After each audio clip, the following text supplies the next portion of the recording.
Salam damai dalam nama Tuhan kita Yesus Kristus. Semoga hari ini kita lalui dengan penuh kesyukuran kepada Tuhan. Saya mengajak kita untuk belajar sedikit dari firman Tuhan dalam 1 Timotius pasal 4 ayat 7 hingga 8. Tetapi jauhilah tahyul dan dongeng nenek-nenek tua. Latihlah dirimu beribadah.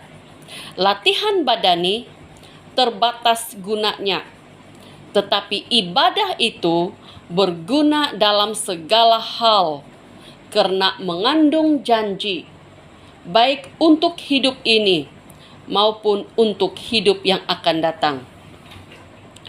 Saudara-saudari, sewaktu saya masih kecil, nenek saya selalu berpesan kepada kami adik-beradik agar tidak menunjuk ke arah pelangi. Katanya nanti itu jari jadi busuk. Sedangkan ketika itu, di sekolah minggu di gereja, kami selalu menyanyi lagu "Pelangi-pelangi, alangkah indahnya, merah, kuning, hijau, di langit yang biru, pelukismu agung, siapa gerangan, pelangi-pelangi, ciptaan Tuhan." Nah, ketika mendengar pesanan nenek kami, saya jadi, kan pelangi itu ciptaan Tuhan, mana mungkin ia boleh menyebabkan jari kita menjadi busuk. Saudara-saudari, kita dibesarkan dalam lingkungan yang pelbagai konteks kepercayaan dan budaya, bahkan kebiasaan atau rutin di dalam keluarga. Tanpa sadar, cara pikir dan tindakan kita dilatih olehnya. Ada pelbagai amalan, bahkan di kalangan orang Kristen yang sebenarnya tidak didasari oleh kepercayaan kepada Tuhan Yesus, tetapi lebih kepada kebiasaan tradisi ataupun pengaruh budaya dan kebiasaan masyarakat di dalam lingkungan kita. Firman Tuhan yang kita baca sebentar tadi adalah suatu pesanan kepada Timotius dan kepada kita semua agar pertama menjauhi tahyul dan dongeng nenek-nenek tua. Tahyul dan dongeng yaitu perkara-perkara yang tidak pasti, perkara-perkara yang tidak ada bukti yang nyata, bahkan perkara-perkara yang tidak masuk akal di dalam konteks iman kita kepada Yesus. Ya, bukan hanya perkara-perkara yang tidak masuk akal, tetapi juga perkara-perkara yang membawa kita kepada penyimpangan iman. Bukan hanya tahyul dan dongeng nenek-nenek tua yang ada sekarang, tetapi juga perkara-perkara lain yang tidak membina, yang mengganggu pertumbuhan iman, bahkan membuatkan kita lalai di dalam kehidupan kita sehari-hari. Kita lebih sibuk di dalam melakukan perkara-perkara yang sia-sia. Kita fokus kepada hal-hal yang sia-sia. Gosip, haus dan lapar akan isu-isu semasa yang tidak pun bermanfaat, bahkan menyita waktu dan perhatian kita yang banyak. Saudara-saudari, kalau sudah melihat TikTok, mungkin kita kadang-kadang tidak sadar masa berlalu. Sedar-sedar masa sudah 1 jam berlalu. berlalu begitu sahaja. Kontennya pendek-pendek, tetapi pelbagai, dan menarik perhatian untuk terus dilihat. Bukannya tidak boleh, tetapi mari waspada. Jangan sampai kita membuang waktu yang banyak untuk perkara yang sia-sia. Ia bukan hanya mengganggu fokus kita kepada Tuhan, tetapi juga melalaikan kita di dalam pekerjaan sehari-hari. Anak-anak juga, jika tidak diberi disiplin, mereka akan terjerumus dalam dunia media dan teknologi. Bukan hanya merosakkan mata, tetapi pikiran juga akan dikuasai oleh apa yang mereka lihat. Firman Tuhan hari ini memperingatkan kita agar melatih diri kita untuk beribadah. Firman Tuhan berkata, latihan badani terbatas gunanya, tetapi ibadah itu berguna dalam segala hal. Karena apa? Karena ia mengandungi janji, baik untuk hidup ini maupun untuk hidup yang akan datang. Seorang atlet yang mahu berhasil dalam olahraga, dia akan melatih dirinya dengan disiplin yang teratur dan ketat. Dia akan jaga makan minum, cukup rehat, dan berolahraga dengan konsisten. Kita juga dianjurkan untuk melakukan latihan badani. Kita dianjurkan untuk melakukan senaman, menyeimbangkan makan minum setiap hari, tidur yang cukup. Semua itu latihan badani. Ya penting, namun firman Tuhan berkata, ia terbatas gunanya. Latihan badani itu terbatas gunanya. Tetapi apa yang tidak terbatas gunanya? Yang tidak terbatas gunanya adalah ibadah. Untuk supaya kita tetap kuat di dalam Tuhan, kita harus melatih diri di dalam ibadah kepada Tuhan. Karena kenapa? Ia mengandungi janji. Ia mengandungi janji, baik untuk hidup yang sekarang ini maupun untuk hidup yang akan datang. Hidup yang sekarang ini adalah kehidupan kita yang sementara di dalam dunia ini. Hidup yang akan datang adalah kehidupan kita setelah kita meninggal dunia. Saudara-saudari, bagaimana ibadah itu berguna bagi hidup kita sekarang? Dan bagaimana ibadah itu menjadi berguna untuk hidup yang akan datang? Saudara-saudari, kehidupan kita di dunia ini hanyalah suatu platform di mana kita dilatih dan diuji. Ketika kita menjalani hidup kita di dunia ini, kita menghadapi banyak keadaan. Baik keadaan yang susah maupun keadaan yang senang. Apabila kita melatih diri kita untuk beribadah kepada Tuhan, kita dapat menjalani kehidupan kita di dunia ini dengan penuh kekuatan daripada Tuhan. Dengan penuh iman, dengan penuh percaya, dengan penuh ketenangan. Kenapa? Karena ada janji Tuhan yang kita pegang. Tuhan Yesus berkata, "Aku menyertai kamu sampai akhir zaman." Ketika pikiran dan hati kita fokus kepada Tuhan, beribadah kepada Tuhan, maka kita akan dapat menjalani kehidupan kita di dunia ini dengan penuh percaya Tuhan, dengan penuh fokus kepada Tuhan. Apapun situasi yang berlaku, apapun keadaan yang kita hadapi, susah atau senang, kita dapat lalui semua perkara itu dengan baik. Karena kita memegang janji Tuhan. Kita hidup di dalam kemurahan Tuhan. Kita menyadari bahwa hidup kita ini tidak sia-sia.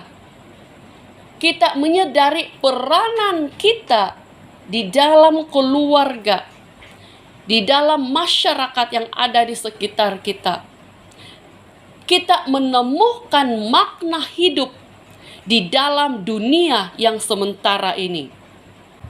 Seperti yang saya katakan tadi, kehidupan kita di dunia ini hanyalah suatu platform di mana kita dilatih dan diuji. Setiap keputusan yang kita buat menentukan ke arah mana kita akan pergi nanti. Ibadah kita, cara hidup kita, semasa kita berada di dunia ini, akan menentukan ke arah mana kita akan pergi selepas kita meninggal dunia. Sama ada ke tempat di mana Tuhan Yesus berada, atau ke tempat yang lain. Untuk pergi ke tempat Yesus, sementara hidup di dunia ini, cara hidup kita harus membuktikan bahwa kita ini milik Yesus dan bukan milik yang lain. Saudara-saudari, mari memperhatikan hidup kita. Mari memperhatikan bagaimana kita telah melatih diri kita untuk beribadah kepada Tuhan. Bagaimana kita melatih diri untuk beribadah? Bagaimana kita memulakan hari kita setiap hari? Apa yang kita lakukan? Apakah kita berdoa, membaca Alkitab dan bersyukur kepada Tuhan? Apakah kita mendoakan anak-anak kita, keluarga kita, teman-teman kita, negara kita, gereja kita? Bagaimana kita memulakan hari kita bersama keluarga? Ketika pasangan dan anak-anak kita bangun, apakah kita mengucapkan selamat pagi dan memberi senyuman kepada mereka? Kita berusaha mengekalkan suasana harmoni di dalam keluarga kita. Ketika anak-anak kita bangun sebagai ibu bapa, apakah kita berdoa, menumpangkan tangan ke atas kepala anak-anak kita dan kita berkata, "Saya sayang kamu. Tuhan Yesus memberkati kamu. Kamu anak yang cantik, kamu anak yang baik, kamu anak yang kuat dan pintar." Ketika menghadapi apapun situasi sepanjang hari, apakah pikiran dan hati kita fokus menggunakan firman Tuhan sebagai landasan untuk berkata-kata dan membuat keputusan? Ketika mendapat berkat ekonomi, bagaimana kita menata layan hal ini dengan baik? Ketika kita ada kesempatan untuk menolong orang lain, apakah kita melakukan bagian kita dengan sebaik mungkin? Atau sekurang-kurangnya, apakah kita menyebut mereka di dalam doa kita? Ketika mau makan dan minum dan sebelum memulakan apapun aktiviti, apakah kita bersyukur dan memohon penglibatan Tuhan. Sebelum beristirahat dan tidur, apakah kita melatih diri untuk membawa keluarga kita dan membuat persekutuan doa dan merenungkan firman Tuhan? Sebelum tidur, apakah kita sudah berdamai dengan pasangan dan anak-anak?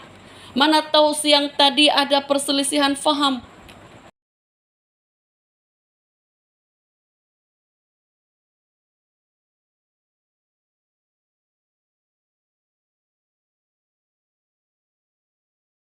Mana tahu tadi kita sudah marah-marah.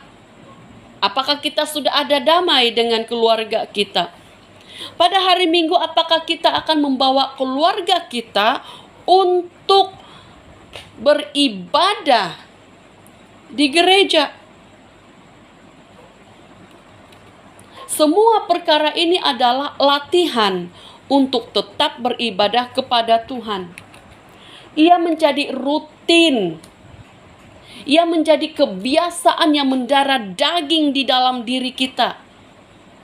Ia menjadi disiplin rohani yang melatih tubuh kita untuk beribadah kepada Tuhan. Ketika tubuh kita sudah terbiasa dalam latihan ibadah ini, maka ketika ada perkara asing yang coba menyelinap masuk di dalam senarai aktiviti harian, maka akan ada amaran yang berbunyi di dalam hati dan pikiran kita. Latihan ibadah ini menuntun hati dan pikiran kita fokus kepada Tuhan. Bagaimana dengan rutin kita setiap hari? Saudara-saudari, bagaimana dengan rutin kita setiap hari? Apakah rutin kita mengutamakan latihan ibadah kepada Tuhan? Kalau boleh diukur dengan peratusan, berapa peratus di dalam aktiviti rutin kita berusaha mengutamakan ibadah kepada Tuhan. Saudara-saudari, untuk memulakan sungguh-sungguh latihan ibadah ini,